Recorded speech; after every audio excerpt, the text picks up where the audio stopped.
السلام علیکم. کله چې د عوامي نیشنل پارټۍ په خیبر پښتونخوا کې حکومت و نو په ولی باغ کې یو پیره ډیر افسوسناک کار شوی و چې د اسفندیار خان دی باندې بم حمله شوی و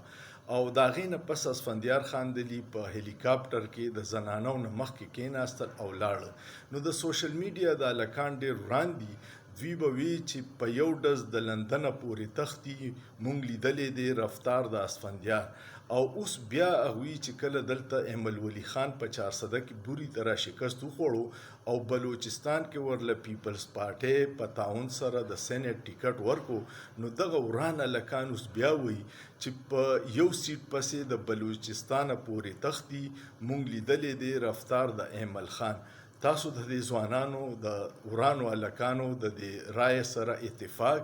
یا اختلاف کولی شي خو سوچ پیو کې په سوچ کې څه ګناه نشته.